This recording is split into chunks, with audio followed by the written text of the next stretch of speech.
आप सभी का हार्दिक स्वागत है एक बार फिर से आपके अपने इस YouTube digital platform DLED academy पर। मैं हूं कुमार।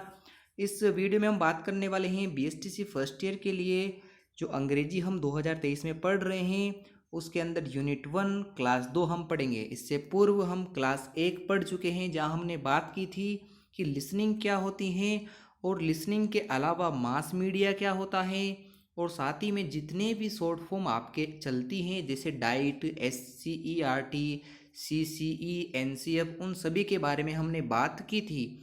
उनकी निःशुल्क PDF आपको टेलीग्राम पर मिल जाएगी और आप इस समय जो नोट्स देख पा रहे हैं इसकी भी निःशुल्क PDF आपको हमारे टेलीग्राम चैनल पर मिल जाएगी, जिसका लिंक मैंने डिस्क्रिप्शन बॉक्स पर दिया है, तो आप वहां से इसे प्राप्त कर सकते हैं।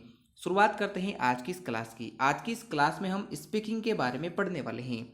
आखिर स्पीकिंग होती क्या है, इसके प्रश्न पेपर में किस प्रकार से देखने को मिलते हैं। तो शुरुआत करते हैं स्पीकिंग की डेफिनेशन से। स्पीकिंग को दोस्तों हिंदी में कहते हैं वाचन। क्या कहते हैं? वाचन कहते हैं।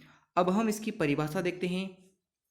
स्पीकिंग मीन्स यानी it means mastery of using sounds, ध्वनियों को प्रयोग करने में महारत हासिल करना, इन ऑर्डर एक तरीके से, टू कन्वर्ट देम उनको बदलते हुए, परिवर्तित करते हुए, इनटू द मीनिंगफुल मैसेज, यानी जो भी ध्वनि आप बोलते हो उसमें आपकी पकड़ होनी चाहिए और साथ ही में वे ऐसी ध्वनियाँ होनी चाहिए, ऐसी ध्वनियों के रूप में सामने वाले को सुनाई दे जिसका एक मीनिंगफुल मैसेज बने, यानी कि एक सही अर्थ में वह मैसेज सामने वाले तक पहुँचे। तो ये आपका क्या कहलाता है? स्पीकिंग कहलाता है। तो यहाँ तक की बात हो चुकी है। आगे हम देखते हैं इम्पोर्टेंस ऑफ स्पीकिंग, वाचन का क्या महत्व है या पर्पज ऑफ स्पीकिंग। दोनों प्रश्न किसी भी प्रकार से दे आपको आंसर एक ही लिखकर आना है। पहला आपके इसमें दे रखा है speaking allows to convey message. जो वाचन है वो अलाउ करता है, आपको अनुमति देता है किसकी? अपने मैसेज को कन्वे करने की, अभिव्यक्त करने की। In a thoughtful manner, thoughtful manner का मतलब ये है कि जिस प्रकार आप अपने मस्तिष्क में कोई चीज़ सोचते हैं उसी तरीके से उस मैसेज को कन्वे कर पाओ, अभिव्यक्त कर पाओ, वाचन कर पाओ या बोल सको। ये आपको कौन इसके लिए अलाउ करता है? स्पीकिंग। अगला है इट अलाउज अस, ये हमें आज्ञा देता है, अनुमति देता है, फॉर कैजुअल, सामान्य, फॉर्मल, औपचारिक, एंड सोशल कन्वर्सेशन, सामाजिक वार्तालाप और इंटरेक्शन यानी अंतःक्रिया। तो समाज में रहकर चाहे हम सामान्य बात करें, औपचारिक बात करें या सामाजिक जो बातचीत होती है आपके आस पड़ोस में, उसके लिए सभी के लिए जो है स्पीकिंग आपको अलाउ करती हैं। अगला है इट डेवलप्स, ये आपके अंदर विकसित करता है। किसके अंदर? स्टूडेंट्स के अंदर जो एबिलिटी होती हैं किसकी? To speak fluently. फ्लुएंटली मतलब होता है कि बिना बिना रुकावट के बोलने की, धारा प्रवाह बोलने की जो क्वालिटी है उसे फ्लुएंटली कहा जाता है। तो फ्लुएंटली मतलब आपको स्पीकिंग करनी है, आपको बोलना है फ्लुएंटली, तो उसकी जो क्वालिटी है वो आपके अंदर डेवलप कौन करता है? स्पीकिंग। तो स्पीकिंग की इम्पोर्टेंस और ये पर्पस होते हैं। आगे हम बात करते हैं कि स्पीकिंग के लिए कौन कौन सी एक्टिविटीज़ होती हैं। एक्टिविटीज़ ऑफ स्पीकिंग, स्पीकिंग के वाचन की जो आपके प्रोग्राम होते हैं, जो क्रियाकलाप हैं वो कौन कौन से हैं। पहला है राइम्स। स्पीकिंग के डेवलपमेंट के लिए स्कूलों में, कॉलेजेस में राइम्स बुलवाई जाती हैं, स्टोरी टेलिंग करवाई जाती हैं। जिस प्रकार हिंदी में कहानियाँ सुनाई जाती हैं उसी प्रकार बालकों से अंग्रेजी में कहानियाँ सुनाने को कहा जाता है। अगला है लैंग्वेज गेम, भाषा पर आधारित गेम खिलवाए जाते हैं जिससे जो भाषा के शब्द हैं उन पर बच्चों की पकड़ अच्छे प्रकार से हो जाती है। रोल प्ले, रोल प्ले का मतलब है एक्ट करना। जो नाटक होता है, जो उपन्यास होता है, उस पर जो कहानियाँ आधारित हैं उसके रोल करना, जिससे पर्टिकुलर जो अंग्रेजी के कुछ जो सेंटेंस हैं वो आपको समझ में आ जाते हैं। और इसके अलावा वाइवा, वाइवा का मतलब होता है मौखिक रूप से आपसे प्रश्न पूछना। तो ये सभी जो हैं, ETC का मतलब होता है ये सभी अतिरिक्त इत्यादि। तो ये सभी एक्टिविटीज़ हैं स्पीकिंग के लिए। आपके अंदर स्पीकिंग की जो स्किल है वो डेवलप करना है तो आपको rhymes, story telling, language games, role play, viva, ETC activities करवाई जाती हैं। अब हम बात करते हैं कि जो एक्टिविटी करवाई जाती हैं वो किस प्रकार से होना चाहिए। तो इसका प्रश्न कैसे आता है? इसका प्रश्न आता है an activity an program should be, कैसा होना चाहिए।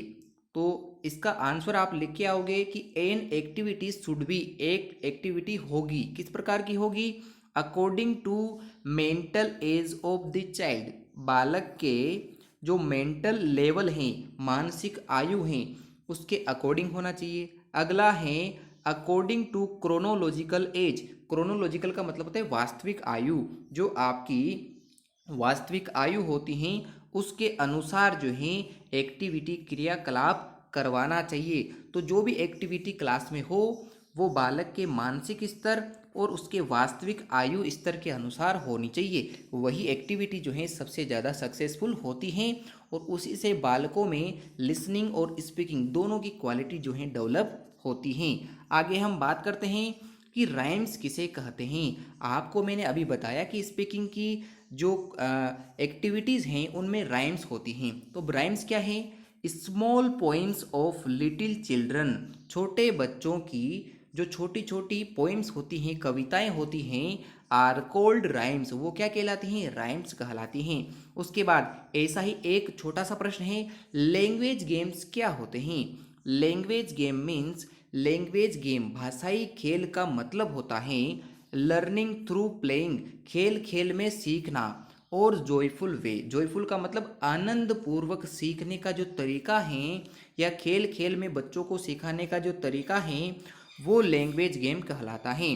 आगे हम बात करते हैं, दो प्रश्न हमने लिए हैं। पहला प्रश्न है why are the skills of listening and speaking grouped together, यानी आपकी जो स्पीकिंग है और जो लिसनिंग है इनका प्रयोग एक साथ क्यों होता है? ग्रुप्ड टुगेदर का मतलब होता है साथ साथ प्रयोग क्यों होता है।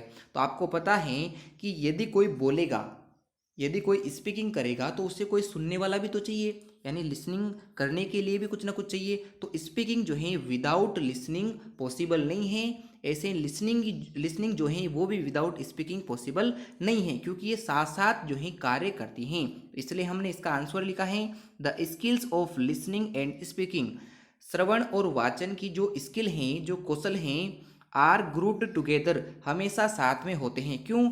बिकॉज दे आर मोस्टली, ज़्यादातर जो समय है उस समय फंक्शन टुगेदर, एक साथ ये प्रयोग में लिए जाते हैं। अगर हम इसे कक्षा के हिसाब से देखें तो कोई ना कोई बोलने वाला होगा, स्पीकर होगा, स्पीकर यानी कि आपका जो टीचर है वो बोलेगा, तब बच्चे जो है लिसनिंग कर पाएंगे। यानी कि स्पीकिंग जरूरी है तो साथ में लिसनिंग भी जो है वो जरूरी है, तो ये दोनों जो है साथ में फंक्शन कार्य करती हैं। अगला जो प्रश्न है वो है what is the role of ears in listening, श्रवण के अंदर जो आपके कान हैं उनका क्या महत्व है।